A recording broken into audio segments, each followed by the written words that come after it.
Alright everybody, this is Gino Green. Follow me on Twitter at @DGinoGreen. Here's the Day 2 highlights for Big Ten Media Days 2018 here in Chicago. I'd say just the whole experience has been really cool.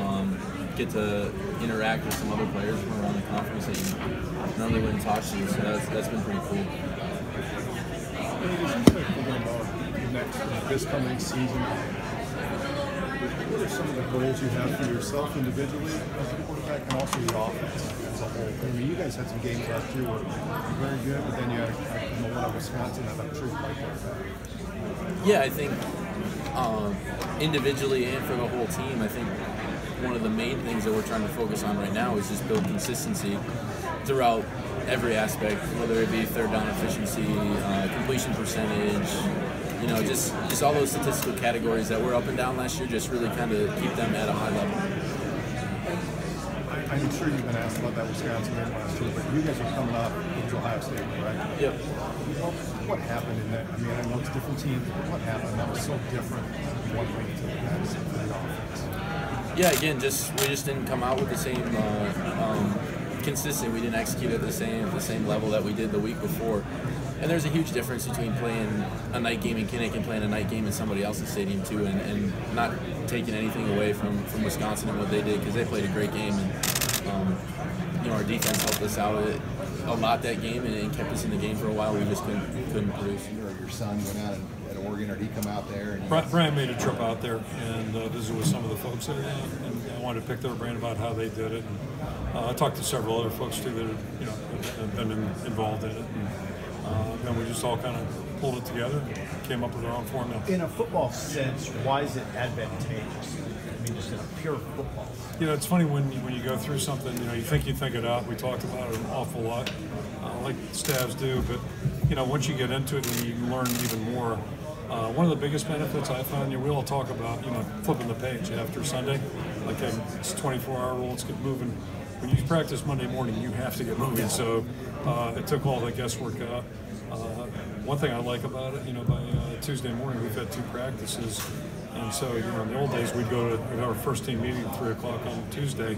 We've already got 2 practices in the bag, so got the week going a little faster, information to our players quicker, and it's something we just feel is beneficial. Games kind of feed, that happened in the SEC too. You start playing, great teams play each other, and someone's going to lose. Is the goal of the Big Ten to get a team in the college football playoff, or to satisfy the television? They want to see great teams play great teams every week. Well, what's the goal? Those are conversations that are being held at the highest level of our conference. Conversations that need to be held. And can we cut back to 8 games, or because the television is more important? Let's keep it at 9. Those are all things I'm not really a part of. People need to be having to. Based a lot is about player compensation, and one of the proposed fixes is to treat you guys like Olympic athletes, where you guys could do advertisements, you run camp, you do autographs, something like that. If that were to ever come up down the line, would you see that as a fair system for a player like you who has a pro development skill set? I don't know. Yeah, I guess. It seems kind of fair, but I'm not really going to go into all that. I've been here for. It's a little different perspective because they've already have a spring under their belt. Is there any guys that you feel very confident on will play early? From our incoming guys that came at mid-year? Yes, sir. Oh, I would say that right now you got to look in Xavier Henderson. I think he's got a great chance to play. Kalen Gervin as well. Those 2 guys have performed very well, and I think they understand what to do. Paul Haynes, our secondary coach, Don Treadwell have done a great job with them. And with the new, do you expect more guys to get that 4 games? Yeah, I do. I think that if you're ahead, you can certainly give them opportunities to play, but I think it's going to translate into later in the season. You're going to see some guys play in bowl games, guys play towards the end of November relative to injuries. I think most players are going to be much better prepared to play towards the end of the season. And I also think that it gives them added significance to stay in shape, continue to learn, and continue to get better as a football player. It sort of gives them a lot of times when they become redshirted, they sort of shutting it down a little bit. So it keeps them on edge, I think. If you had that rule last year, how many guys? You played 13 freshmen last year. Yes, we did. If you went back, do you think that number would have been greater if you had that rule? I think we played them all. I don't know if we'd have played any more than that. I can't say every player's going to have that opportunity. They have to earn their way there, and we have an experienced football team, so it's going to be more challenging. This is kind of like a lot of guys look at this as a big honor. Some guys are kind of a little bit nervous to do it. You've had tons of interviews. Yeah. Do you enjoy it? I do. I like talking and kind of explaining how our team's going and how we're doing. And I was probably a little nervous doing it my first time, but now that I've been doing this for a couple years now, it's not bad at all.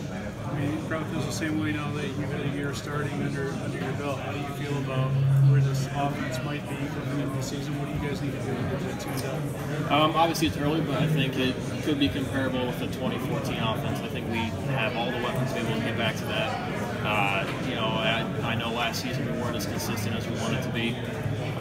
When we were good, but we weren't as consistent, like I said, as we should have been. So as long as we get back to that, I think we could be a very dangerous offense.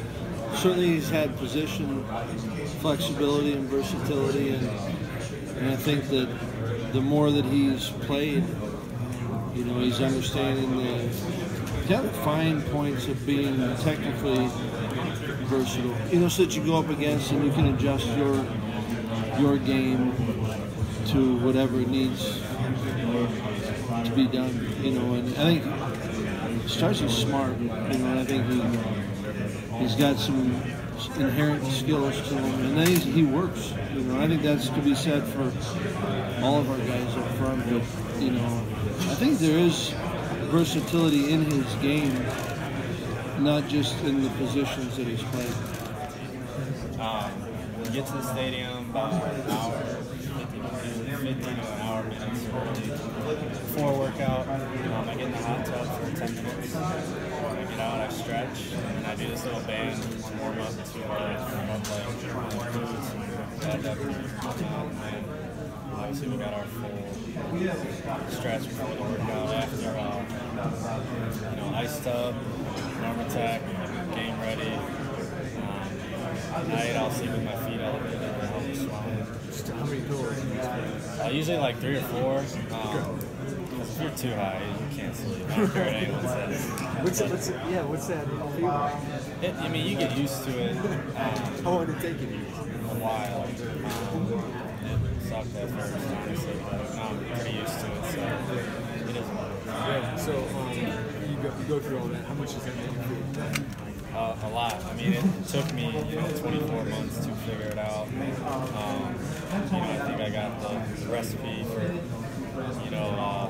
making sure you can come back and not feel sore, not feel sore. I mean, is that